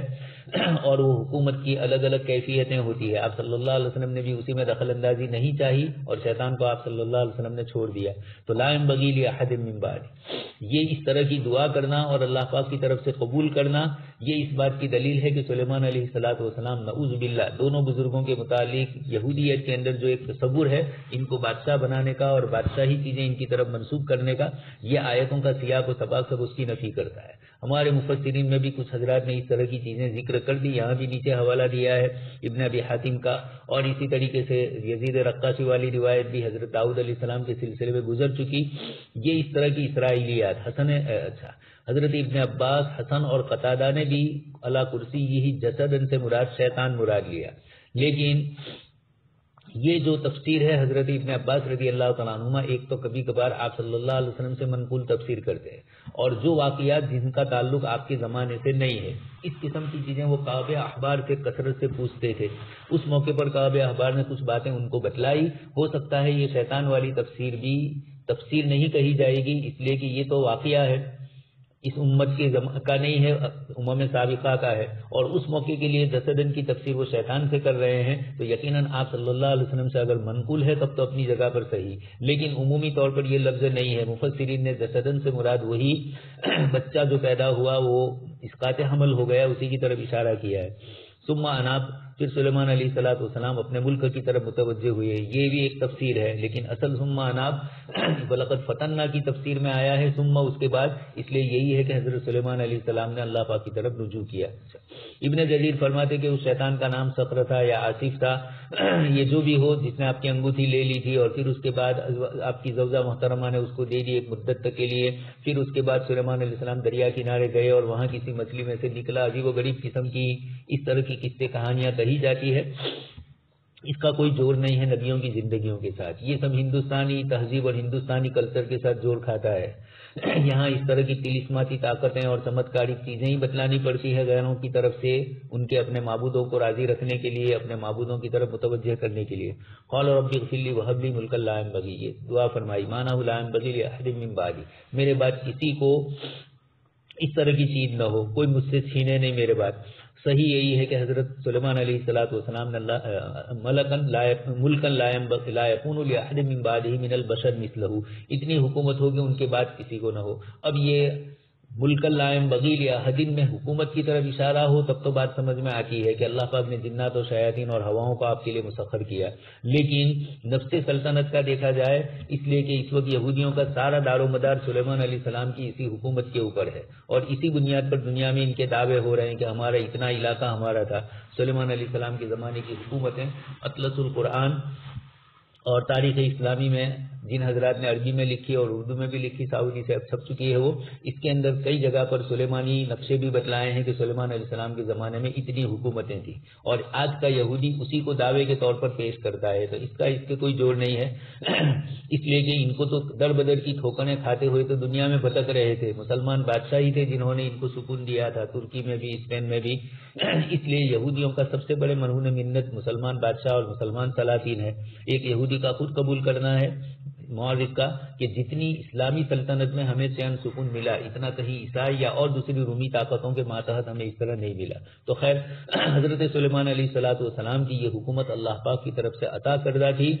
لیکن یہودیت کا دعویٰ کرنا کہ یہ ہماری تھی، یہ چیز نہیں ہے۔ حتیٰ کہ ان کے اور عیسائیوں کے درمیان اتنے بڑے جھگڑے تھے کہ حضرت عمر رضی اللہ تعالیٰ عنہ نے یہودیوں کو بھی وہاں یہودیوں کے متعلق ایک بات کہی، جس وقت صلح ہو رہی تھی رومیوں سے بیت المقدس کی، تو ان لوگوں نے یہ کہا کہ نہیں، یہودی یہاں نہیں آئیں گے، اور اگر آئیں گے تو بسیں گے نہیں، صرف بیت المقدس کی زیارت کر کے چلے جائیں گے۔ تو حضرت عمر رضی اللہ تعالیٰ عنہ چاہ رہے تھے انہی کی اجازت سے اس کے بعد ان کا آنا جانا ہوا، ورنہ عیسائیوں نے ان کی آمد و رفتوں کو بھی بند کر دیا تھا۔ تو اب یہ اس وقت جو حکومت ہے سلیمان علیہ السلام کی حکومت کی طرف منسوب کر کے یہ دعوے کرنا یہ صحیح نہیں ہے۔ وہ شیاطین فسخرنا لہ الريح، اللہ پاک نے انک انت الوہاب، سلیمان علیہ السلام نے فرمایا کہ عطا کرنے والی ذات آپ ہی کی ہے، اللہ ہی کی طرف انکسار فرمایا۔ فسخرنا لہ الريح تجری بامرہ، آپ کے حکم سے رخان حیث اصاب، اور دوسری جگہ پر سورہ سبا میں سن چکے ہیں، غدوہا شہر و رواحہا شہر، ایک ایک مہینے کی مسافت۔ والشیاطین، شیاطین کو بھی آپ کے تابع کیا گیا، کل بناء و غواص، بڑی بڑی عمارتیں تعمیر کرنے کے سلسلے میں سورہ سبا میں حضرت سلیمان علیہ السلام کھڑے ہیں، اور فلما خر تبینت الجن ان لو كانوا يعلمون الغیب، مسجد اقصی کی تعمیر ہو رہی تھی، اس وقت بھی بہت سارے حضرات جاتے ہیں نچلے حصے کے اندر مسجد اقصی کے، اس کے تو اس میں وہ یہی کہتے ہیں کہ ابھی بھی ایسے بڑے بڑے پتھر سے وہ نیچے سے بنی ہوئی ہے، شیاطین ہی کا گویا کہ تصور ہو سکتا ہے کہ اتنے بڑے پتھر اٹھا کر لائے. وآخرین مقرنین فی الاصفاد، تو کچھ تو بننا تھے تعمیرات میں لگے ہوئے تھے، اور کچھ غواص تھے سمندر کے اندر غوطے لگاتے تھے، قیمتی موٹی جواہرات لاتے تھے. وآخرین مقرنین فی الاصفاد، کچھ وہ تھے جو حضرت سلیمان علیہ السلام کا انکار کرتے تھے، بات نہیں مانتے تھے، سرکش شیاطین تھے، تو ان کو بیڑیوں میں جکڑ کر رکھا گیا تھا. یہ ساری حکومت دینے کے بعد اللہ پاک فرماتے ہیں ھذا عطاؤنا، اے سلیمان آپ کو ہم نے ہماری طرف سے بخشش کی ہے، فمنن او امسک بغیر حساب. اس لیے کوئی یہ اشکال نہ کرے کہ اسلامی خزانے میں سے بیت المال میں سے اتنے زیادہ گھوڑے ہوں گے، ان کو آپ نے ذبح کیا اور یہ نقصان کیا. ان کی اپنی ذاتی ملکیت کی چیز تھی جس میں سے آپ نے یہ کیا، اور یہ تو بعد میں ملا ہے، گھوڑے تو ان کے پاس پہلے سے ہی تھے. اس کے بدلے میں اللہ پاک نے ہوا کو مسخر کیا ہے. فمنن او امسک بغیر حساب، آپ سے کوئی حساب نہیں لیا جائے گا کہ کس کو آپ نے کتنا دیا. ایک تو دیا جاتا ہے امانت دار بنا کر، زکوٰۃ کی رقم ہے تو زکوٰۃ ہی کے مصرف میں استعمال ہوتی ہے، اور کوئی چیز ہے تو اسی جگہ پر کسی کے لیے دی ہے تو اسی کے لیے. یہاں یہ نہیں ہے، اللہ پاک نے حضرت سلیمان علیہ السلام کے لیے یہ بھی آسان فرما دیا. یہ تو دنیا میں ملا، کوئی اس سے یہ تصور نہ کرے کہ آخرت میں نہیں ملے گا. اللہ پاک نے آخرت کا بھی تصور کروایا کہ وہاں بھی ہم نے بہت دیا. نماز میں شیطان کا آپ کے لیے رکاوٹ بننا، اور پھر آپ صلی اللہ علیہ وسلم کا اس طرح ہاتھ کرنا. صحابہ نے پوچھا تو آپ صلی اللہ علیہ وسلم نے فرما دیا کہ شیطانی قوتیں اس طرح چاہتی ہی ہے. انبیاء کے ساتھ بھی ان کا یہی معاملہ ہوا، لیکن اللہ کے رسول صلی اللہ علیہ وسلم نے اس کو پکڑا اور اس کو آپ نے اپنے انگوٹھے اور شہادت کی انگلی سے اس کو دبایا بھی، پھر اس کے بعد چھوڑ دیا. آپ صلی اللہ علیہ وسلم نے سلیمان علیہ السلام کی یاد آئی تو یہ اسی لیے کچھ مفسرین فرماتے ہیں کہ دیگر انبیاء کی جو خصوصیات قرآن میں ذکر کی، آپ صلی اللہ علیہ وسلم کو بھی اللہ پاک نے وہ عطا فرمائی ہے، لیکن اس کا اظہار دوسری شکلوں میں ہوا ہے، اور سلیمان علیہ السلام کے لیے دوسری شکل میں. لیکن اگر یہ ہو بھی گیا تو تلک الرسل فضلنا بعضهم علی بعض ہے، ایک کو دوسرے پر فضیلت الگ الگ حیثیت کی ہے. فسخرنا له الريح آ چکا ہے. واذكر عبدنا أيوب إذ نادى ربه أني مسني الشيطان بنصب وعذاب اركض برجلك هذا مغتسل بارد وشراب فوهبنا له أهله ومثلهم معهم رحمة منا وذكرى لأولي الألباب وخذ بيدك ضغطا فاضرب به ولا تحنث إنا وجدناه صابرا نعم العبد إنه أواب. اور آپ تذکرہ کیجیے ہمارے بندے ایوب علیہ السلام کا، جبکہ انہوں نے اپنے رب کو پکارا کہ بلا شبہ مجھے شیطان نے تکلیف اور اذیت پہنچائی ہے. اللہ تعالیٰ نے فرمایا آپ اپنے پیر کو رگڑیے، یہ نہانے کا پانی اور ٹھنڈا پینے کا پانی ہے، اور ہم نے آپ کو عطا کیے اور ہم نے ان کو عطا کیا ان کے گھر والوں اور ان کے مالک ان کے ساتھ ہماری طرف سے رحمت کے طور پر، اور یہ نصیحت ہے عقل مندوں کے لیے. اور آپ اپنے ہاتھ میں لکڑی کا ایک گٹھڑ لیجیے، پھر اس کے ذریعے سے مانگے اور قسم نہ توڑیے. بلا شبہ ہم نے آپ کو صبر کرنے والا پایا ہے. اتنے اچھے بندے تھے، بلا شبہ وہ بہت زیادہ رجوع کرنے والے تھے. اللہ تبارک و تعالیٰ بیان کرتے اپنے بندے اپنے رسول ایوب علیہ السلام کے بارے میں اور ان چیزوں کے بارے میں جیسے وہ مبتلا تھے، یعنی نقصان پہنچنا اپنے جسم میں، اپنے مال میں، اپنے اولاد میں، یہاں تک کہ نہیں باقی آپ کے جسم میں سے سوئی چبھونے کے بغیر کوئی حصہ صحیح کریں آپ کے دل کے علاوہ، اور آپ کے پاس دنیا میں سے بھی کوئی چیز باقی نہیں ہے جس کے ذریعے سے آپ مدد حاصل کرتے اپنے والد کے زمانے میں، اور ان چیزوں میں جس میں آپ مبتلا تھے. علاوہ یہ کہ ان کی بیوی صرف ایک ہے، صرف ایک ہے ان کی بیوی نے ان کی محبت کی حفاظت کی، ان کے اللہ پر اور اللہ کے رسول پر ایمان لانے کی وجہ سے. بس وہ لوگوں کی خدمت کرتی تھی اجرت کے ساتھ، اور ان کو کھانا کھلاتی تھی اور ان کی خدمت کرتی تھی تقریباً 18 سال. اور تحقیق کی اس سے پہلے آپ بہت زیادہ مال و دولت والے اور وسعت والے تھے دنیا میں. بس ان تمام چیزوں کو چھین لیا، یہاں تک کہ آپ کو دور کر دیا قریب بھائی تمام لوگوں نے، آپ کی بیوی رضی اللہ تعالیٰ عنہ کے علاوہ، اس لیے کہ انہوں نے وہ آپ سے جدا نہیں ہوتی تھی، وہ آپ سے جدا نہیں ہوتی تھی صبح شام، مگر لوگوں کی خدمت کی وجہ سے پھر وہ آپ کے پاس لوٹ کر واپس آ جاتی تھی. پھر جب معاشرہ طویل ہو گیا اور حالت شدید ہو گئی اور تقدیر کی انتہا ہو گئی اور مکمل ہو گیا، تو آپ نے رب العالمین اور اللہ المرسلین کی طرف آہوزاری کی. بس کہا انی مسنی الضر وانت ارحم الراحمین. اور اس آیت کریمہ میں فرمایا واذکر عبدنا ایوب اذ نادى ربه انی مسنی الشیطان بنصب وعذاب. ایک قول یہ ہے کہ نصب کے معنی یہ ہے کہ میری بدن میں جو مصیبت پہنچی، اور عذاب کے معنی یہ ہے کہ جو مصیبت مال میں اور اولاد میں پہنچی. بس اس وقت ارحم الراحمین کی دعا کو قبول کر لیا، اور ان کو حکمت چاہیے کہ وہ اپنی جگہ سے کھڑے ہو جائے اور وہ اور زمین پر اپنے پیر کو رکھ لے. بس آپ نے ایسا کیا تو اللہ تبارک و تعالیٰ نے چشمہ جاری کیا، ان کو حکمت دیا کہ اس سے غسل کرے. بس وہ تمام چیزیں ختم ہو گئی جو آپ کے بدن میں تھی، یعنی گندگی، پھر ان کو تکلیف، پھر ان کو حکمت دیا کہ وہ زمین میں پیر مارے جگہ میں. پھر اللہ تعالیٰ نے ان کے لیے دوسرا چشمہ جاری کر دیا, ان کو حکم دیا کہ اس میں سے پیے. بس کبھی کبھی وہ تمام چیزیں اس کے باطن میں کیا نہیں برائی, اور اب ظاہر اور باطن عقیدت کے اعتبار سے مکمل مقصد ہو گئی. اس لیے اللہ تبارک و تعالیٰ نے فرمایا ارکض برجلک ھذا مغتسل بارد وشراب. ابن جریر اور ابن حاتم نے روایت کیا ہے, ابن جریر اور ابن حاتم نے روایت کیا انس بن مالک رضی اللہ تعالیٰ عنہ سے کہ رسول اللہ صلی اللہ علیہ وسلم نے فرمایا کہ اذا صبح اللہ کے نبی ایوب علیہ السلام اپنی بیماری میں مبتلا رہے 18 سال, بس آپ کو دور کر دیا قریبی بھائی تمام لوگوں نے مگر 2 آدمیوں نے جو ان کے خاص دوستوں میں سے تھے, اور وہ آپ کے پاس صبح شام آیا کرتے تھے. بس ان میں سے ایک آدمی نے اپنے ساتھی سے کہا کہ معلوم نہیں اللہ کی قسم البتہ تحقیق کہ ایوب علیہ السلام نے ایک ایسا گناہ کیا ہے کہ تمام جہان معلوم میں سے کسی نے ایسا گناہ نہیں کیا ہے. تو اس کے ساتھی نے اس سے کہا کہ وہ کیا, تو اس نے کہا کہ 18 سال سے اللہ تعالیٰ نے ان پر رحم نہیں کیا اور ان کی بیماری کو دور نہیں کیا جس میں مبتلا ہے. تو جب وہ دونوں شام کے آپ کے پاس آئے تو وہ آدمی صبر نہ کر سکا, یہاں تک کہ اس نے پوری بات بتلا دی. تو ایوب علیہ السلام نے فرمایا کہ مجھے نہیں معلوم کہ تو کیا کہہ رہا ہے, مگر یہ کہ اللہ تبارک و تعالیٰ جانتا ہے کہ جب کبھی میں کسی ایسے 2 آدمیوں کے پاس سے گزرتا جو آپس میں جھگڑ رہے ہوتے, پھر وہ اللہ تبارک و تعالیٰ کا ذکر کرتے تو میں اپنے گھر کی طرف واپس لوٹتا اور پھر میں ان دونوں کی طرف سے کفارہ ادا کرتا تھا, ناپسند کرتے ہوئے کہ اللہ تبارک و تعالیٰ کا ذکر کیا جائے مگر حق کی بات میں. فرمایا کہ وہ اپنی قضاء حاجت کے لیے نکلتے تھے. پھر جب اپنی قضاء حاجت کو پوری کر لیتے تو آپ کی بیوی اپنے ہاتھ سے ان کو تھام لیتی یہاں تک کہ ان کی جگہ پہنچا دی, یہاں تک کہ آپ اپنی جگہ پہنچ جاتے. پھر جب ایک دن ان کی بیوی کو دیر ہو گئی تو اللہ تبارک و تعالیٰ نے وحی کی ایوب علیہ السلام کی طرف یہ کہ ارکض برجلک ھذا مغتسل بارد وشراب. بس دیر سے آپ کی بیوی آئی تو ادھر ادھر دیکھنے لگی. پھر ایوب علیہ السلام ان کے پاس آئی, اس تحقیق کہ اللہ تبارک و تعالیٰ نے دور کر دی کہ وہ تمام بیمار جس میں وہ مبتلا تھی اور وہ اس سے بہتر شکل میں تھے جس پر وہ رہ رہے تھے. تو جب آپ کی بیوی نے ان کو دیکھا تو کہا اللہ تعالیٰ تمہیں برکت دے, کیا آپ نے اللہ کے نبی کو دیکھا ہے جو یہاں مصیبت میں مبتلا تھے؟ بس اللہ کی قسم وہ قادر ہے اس پر کہ میں نے نہیں دیکھا ہے کسی آدمی کو جو ان کے زیادہ مشابہ ہو آپ کے مقابلے میں جبکہ وہ صحیح تندرست تھے. تو ایوب علیہ السلام نے فرمایا کہ میں ہی ایوب ہوں. اور حدیث میں ہے کہ رسول اللہ صلی اللہ علیہ وسلم نے فرمایا کہ اس درمیان کے ایوب علیہ السلام غسل کرنے کے برہنہ ہونے کی حالت میں تو آپ پر سونے کی ٹپیاں گرنے لگی. تو ایوب علیہ السلام کو سمجھنے لگے اپنے کپڑوں میں, تو ان کے رب نے ان کو آواز دی کہ ایوب کیا ہم نے آپ کو بنیاد نہیں کیا ان چیزوں سے اس پر تم لکھ رہے ہو؟ تو ایوب علیہ السلام نے کہا یہ کیوں نہیں کہ میرے رب, اور لیکن میں آپ کی برکت سے بے نیاز ہوں. اسی لیے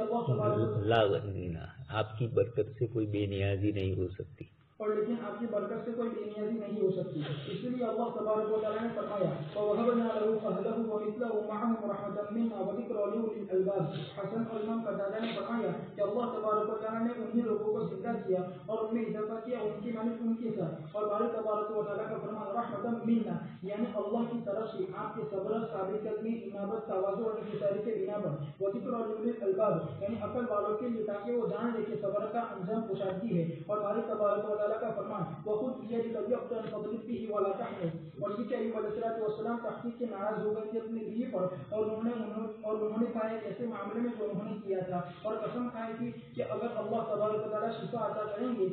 تو ان کو ضرور مانیں گے 100 پوری. پھر جب اللہ تبارک و تعالیٰ نے شفا عطا کر عافیت بخشے ان بیماری سے جس میں مبتلا تھے تو اس کی جزائی خدمت اس کامل قیمت اور رحمت اور شفقت احسان کے ساتھ یہ ہو کہ ان کو بدلا دیا جائے ماننے کے لیے. بس اللہ تبارک و تعالیٰ نے ان کو حکم دیا یہ کہ وہ ایک کھجور کا کھوسا لے جس میں 100 شاخ ہو, پھر اس کے ذریعے سے ایک ضرب لگائے اور تحقیق اپنی قسم سے بری ہو گئے اور خالص ہونے سے نکل گئے اور اپنی نظر کو پورا کیا. اور یہ کشت جو یہ راستہ ان لوگوں کے لیے جو تقوی اختیار کرے اور اللہ کی طرف رجوع کرے. اس لیے اللہ تبارک و تعالیٰ نے فرمایا انا وجدناه صابرا ونعم العبد انه اواب. اللہ تبارک و تعالیٰ کی تعریف کی اور مدح کی فرمائی بیتون کی نعم العبد انه اواب یعنی بہت زیادہ رجوع کرنے والے, انابت کرنے والے تھے. اس لیے اللہ تبارک و تعالیٰ نے فرمایا ومن يتق الله يجعل له مخرجا ويرزقه من حيث لا يحتسب. اور جو شخص تقوی اختیار کرتا ہے تو اللہ تعالیٰ اس کے لیے راستہ بنا دیتے ہیں اور اس کو رزق عطا کرتے ہیں ایسی جگہ سے جس کو اس کو گمان بھی نہیں ہوتا ہے. اور استدلال کیا ہے بہت سے فقہاء قاعدے کلمات کے ذریعے سے قسموں کے مسائل پر. واللہ اعلم. وذکر عبدنا ایوب, حضرت ایوب علیہ السلام کو بھی وہی اصبر علی ما یقولون وذکر عبدنا ایوب, آپ صبر کیجئے اور ہمارے بندے ایوب علیہ السلام کو یاد کیجئے. ایوب علیہ السلام کا صبر تو مشہور ہی ہے. ادنا نادى ربہ, اس سے پہلے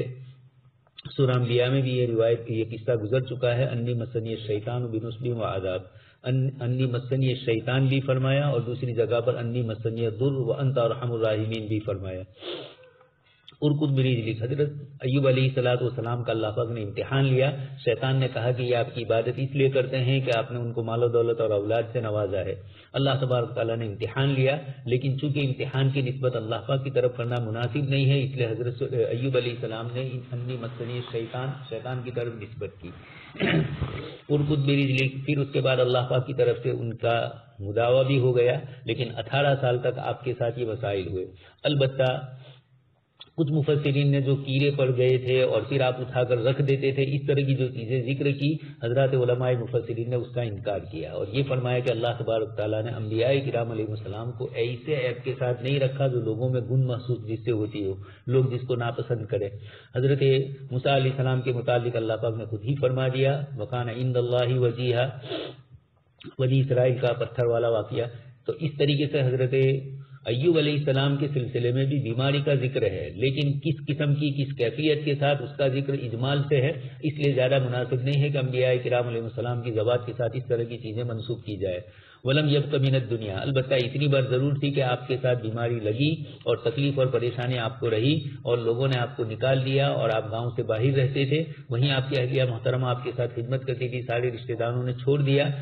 یہ سب اللہ تبارک تعالیٰ کی طرف سے امتحان اور آزمائش تھی. بنصب و عذاب، جسمانی اعتبار سے بھی اور مال و اولاد کے اعتبار سے بھی آپ نے دونوں کی دعا فرمائی. اور اس میں یہ بھی آیا کہ انبیاء کرام علیہ السلام دعا بھی اس وقت کرتے ہیں جب اللہ کا حکم ہوتا ہے. وتم الاجل المقدر تضرع الى رب العالمین سے ابن کثیر اشارہ کر رہے ہیں. حضرت یوسف علیہ السلام کو معلوم تھا کہ والد محترم یعقوب علیہ السلام پریشان ہے، لیکن اللہ پاک کی طرف سے اجازت نہیں تھی، اس لیے وہاں کچھ بات نہیں ہوئی. اس طرح تمام انبیاء کے ساتھ معاملہ ہے. البتہ حضرت زکریا علیہ السلام کے لیے فرمایا ہنالک دعا زکریا ربہ،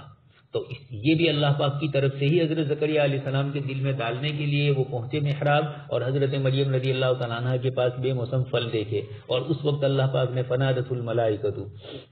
تو اللہ پاک کی طرف سے بشارت بھی آئی. یہ وقت مقرر ہوتا ہے اللہ پاک کی طرف سے، اس سے پہلے نہیں ہوتا ہے. حضرت یعقوب علیہ السلام تلاش کرنے کے لیے بھی نہیں نکلے، ظاہری جو تفسیر کی کتابوں میں ہے اس کے حساب سے، اور ادھر مصر سے خوشبو آ رہی تھی.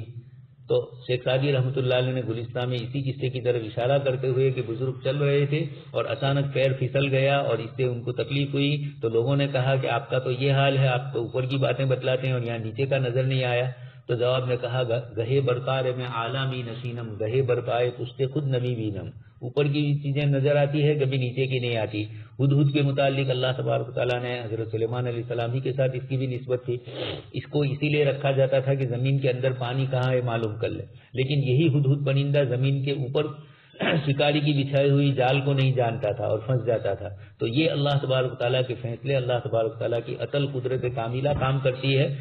اسباب کے درجے میں سب کچھ اختیار کرنا ہے لیکن مسبب الاسباب. تو حضرت ایوب علیہ السلام نے بھی انی مسنی الضر وَاذْكُرْ عَبْدَنَا ایوب، ان آیت میں بھی اللہ تبارک تعالیٰ نے اسی کی طرف اشارہ فرمایا. سب کچھ چلا گیا تھا، اللہ تبارک تعالیٰ نے سب کچھ واپس پہنچایا آپ کو. آپ کی اہلیہ محترمہ کہیں کام کے لیے گئی تھی، بیچاری کام کاج کرتی تھی، راستے میں شیطان ان کو مل گیا، یہ حکیم کی شکل میں ان کے پاس آیا. وہ سمجھی کہ یہ حکیم ہے تو ان کو دوا اور علاج کے متعلق پوچھا حضرت ایوب علیہ السلام کے لیے. شیطان نے یہ کہہ دیا کہ میں تم کو یہ دوا بتلاتا ہوں، مطلب جو بتلایا ہوگا، لیکن اس نے کہا کہ یہ کہنا کہ میں نے تم کو شفا دی. یہ ان کی اہلیہ محترمہ حضرت ایوب علیہ السلام کے پاس آئی اور یہ کہا کہ ایک آدمی راستے میں ملا ہے حکیم، اور اس نے یہ کہا ہے کہ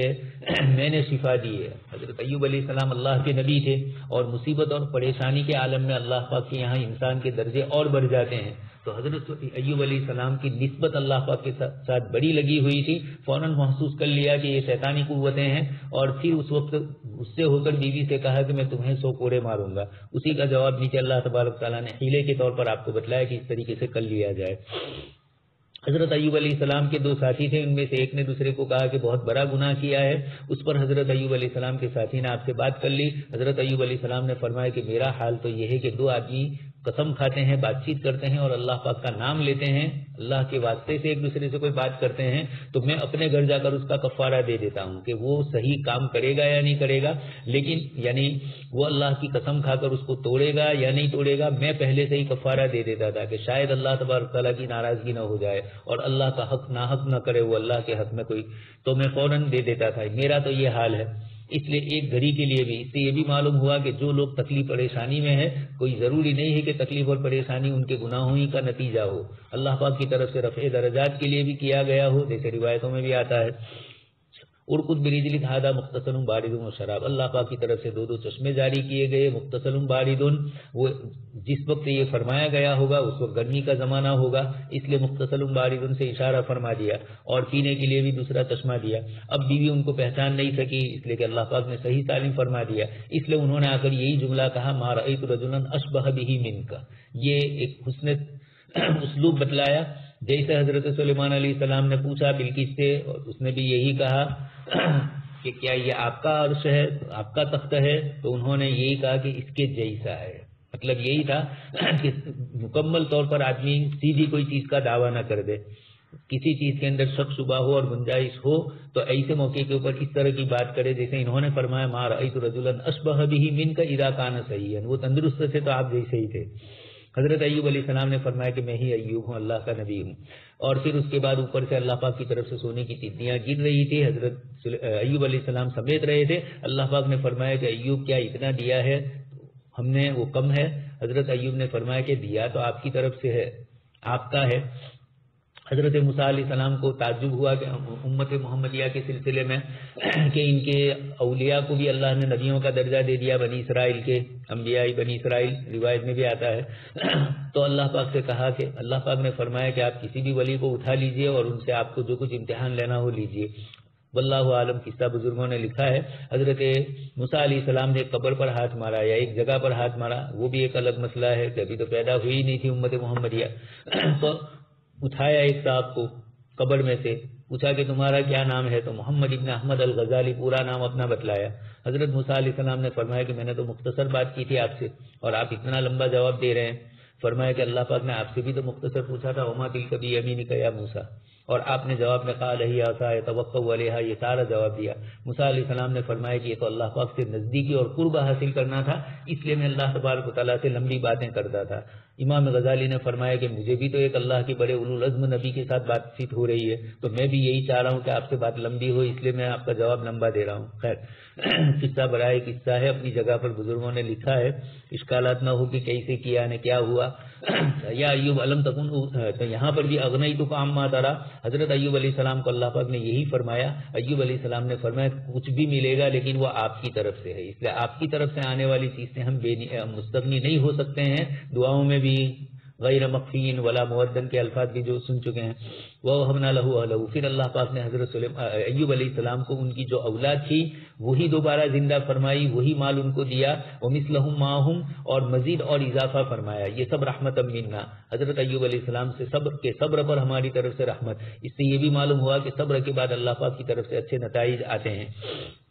وذکریٰ لأولی الالباب، ایک تو اللہ تبارک تعالیٰ فرماتے ہیں کہ ہماری رحمت اور شفقت ہوئی حضرت ایوب علیہ السلام پر، اور دوسرا عقل مند لوگ یہ بات سمجھ لے، اللہ کے نیک صالح بندے، کہ اگر مصیبت آتی ہے تو اللہ پاک کی طرف سے اس کے بعد صبر ایوبی کے بعد ایوب علیہ السلام کی طرح غنائم اور اللہ پاک کی طرف سے راحتیں بھی ملتی ہے۔ خود بھی یعنی کہ اس لیے حضرت شیخ زکریا رحمۃ اللہ علیہ فرماتے ہیں کہ اہل علم کا، بزرگوں کا شروع کا حال نہیں دیکھتے ہیں لوگ، اخیر کا حال دیکھتے ہیں، اور اس سے لوگ یہ سمجھتے ہیں کہ ان کو تو راحتیں ہی راحتیں ہیں۔ خود حضرت شیخ نے آپ بیتی میں اپنے قصے لکھے ہیں عجیب و غریب تکلیف اور پریشانی کے، قرضہ اس سے لیا نے اس کو دیا، اس کو لے کر اس سے لیا، والد صاحب کا جو کتب خانہ یحیویہ تھا